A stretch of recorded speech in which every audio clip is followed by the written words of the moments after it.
राजा भोज हर दिन तैयार होकर सिंहासन पर बैठने के लिए राज दरबार पहुंचते रहे और हर दिन दिव्य सिंहासन की सुंदर पुतलियां जागृत होकर उन्हें टोकती रही। हर पुतली उन्हें राजा विक्रमादित्य के त्याग और शौर्य की अतुलनीय गाथा सुनाकर सिंहासन पर बैठने से रोक देती। अब तक आप 10 पुतलियों द्वारा सुनाई कथा पढ़ चुके हैं। आइए आज पढ़ते हैं 11वीं पुतली त्रिलोचना की सुनाई कथा। अगले दिन राजा भोज जब दरबार में पहुंचे तो 11वीं पुतली त्रिलोचना जैसे जागृत होने के लिए तैयार ही बैठी थी। त्रिलोचना बोली, हे राजा भोज, आप प्रतिदिन इस सिंहासन पर बैठने के लिए आते हैं और राजा विक्रमादित्य की कथा सुनने के बाद लौट जाते हैं। फिर भी आपने अब तक हिम्मत नहीं हारी। राजा भोज का अभिमान अब कम हो चला था। वे विनम्रतापूर्वक बोले, हे सुंदरी, आप हमें राजा विक्रमादित्य की कौन सी कथा सुनाने वाली हैं, कृपया सुनाएं। हमारे साथ साथ नगर की प्रजा भी अपने पूर्व राजा की वीरता और त्याग से परिचित होना चाहती है। त्रिलोचना ने मुस्कुराकर कथा आरंभ की। हे राजन, राजा विक्रमादित्य बहुत बड़े प्रजापालक थे। उन्हें हमेशा अपनी प्रजा की सुख समृद्धि की ही चिंता सताती रहती थी। एक बार उन्होंने एक महायज्ञ करने की ठानी। असंख्य राजा महाराजाओं, पंडितों और ऋषियों को आमंत्रित किया। यहाँ तक कि देवताओं को भी उन्होंने नहीं छोड़ा। पवन देवता को उन्होंने खुद निमंत्रण देने का मन बनाया तथा समुद्र देवता को आमंत्रित करने का काम एक योग्य ब्राह्मण को सौंपा। दोनों अपने काम से विदा हुए। जब विक्रम वन में पहुंचे तो उन्होंने ध्यान करना शुरू किया ताकि पवन देव का पता ठिकाना ज्ञात हो। योग साधना से पता चला कि पवन देव आजकल सुमेरु पर्वत पर वास करते हैं। उन्होंने सोचा अगर सुमेरु पर्वत पर पवन देवता का आह्वान किया जाए तो उनके दर्शन हो सकते हैं। उन्होंने दोनों बेतालों का स्मरण किया तो वे उपस्थित हो गए।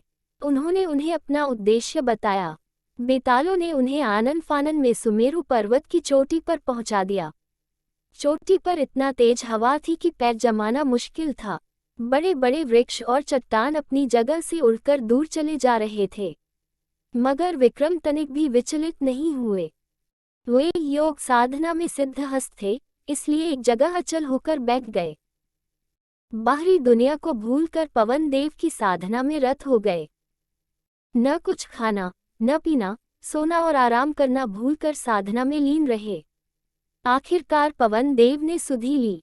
हवा का बहना बिल्कुल थम गया। मंद मंद बहती हुई वायु शरीर की सारी थकान मिटाने लगी। आकाशवाणी हुई, हे राजा विक्रमादित्य, तुम्हारी साधना से हम प्रसन्न हुए। अपनी इच्छा बताएं। विक्रम अगले ही क्षण सामान्य अवस्था में आ गए और हाथ जोड़कर बोले कि वे अपने द्वारा किए जा रहे महायज्ञ में पवन देव की उपस्थिति चाहते हैं। पवन देव के पधारने से उनके यज्ञ की शोभा बढ़ेगी। ये बात विक्रम ने इतना भावुक होकर कही कि पवन देव हंस पड़े। उन्होंने जवाब दिया कि सशरीर यज्ञ में उनकी उपस्थिति असंभव है। वे अगर सशरीर गए तो विक्रम के राज्य में भयंकर आंधी तूफान आ जाएगा।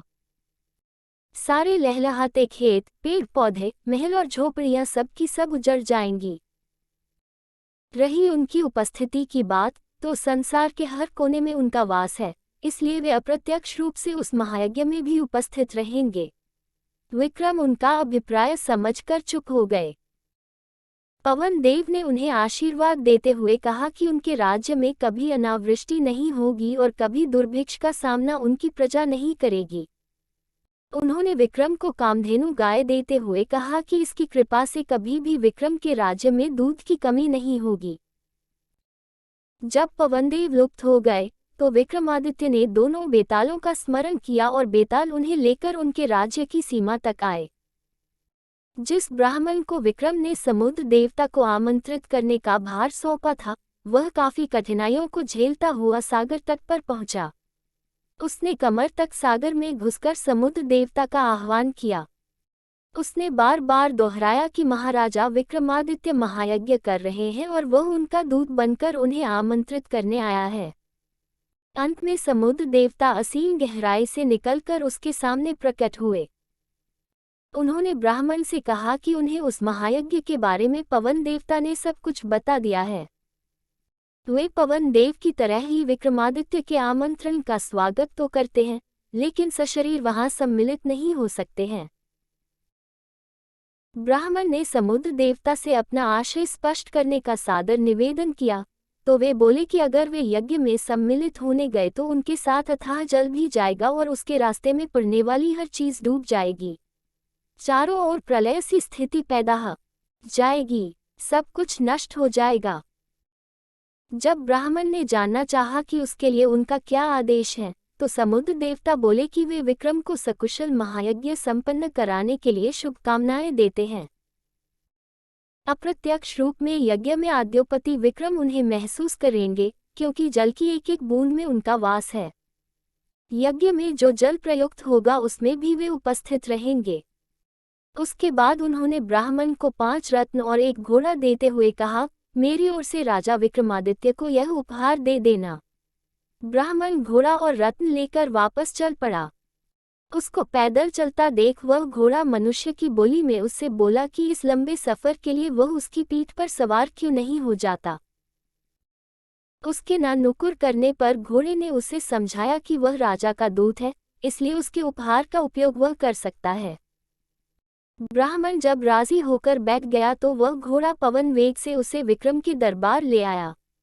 घोड़े की सवारी के दौरान उसके मन में इच्छा जगी, काश ये घोड़ा मेरा होता। जब विक्रम को उसने समुद्र देवता से अपनी बातचीत सविस्तार बताई और उन्हें उनके दिए हुए उपहार दिए, तब बिना कुछ कहे ही राजा विक्रमादित्य ने कहा कि 5 रत्न तथा घोड़ा ब्राह्मण को ही प्राप्त होने चाहिए। चून की रास्ते में आने वाली सारी कठिनाइयां उसने राजा की खातिर हंसकर झेली। उनकी बात समुद्र देवता तक पहुंचाने के लिए उसने कठिन साधना की। ब्राह्मण रत्न और घोड़ा पाकर अति प्रसन्न हुआ। इतना कहकर त्रिलोचना बोली, राजान, विक्रमादित्य की तरह प्रजापालक और अत्यंत दयालु राजा ना हुआ है।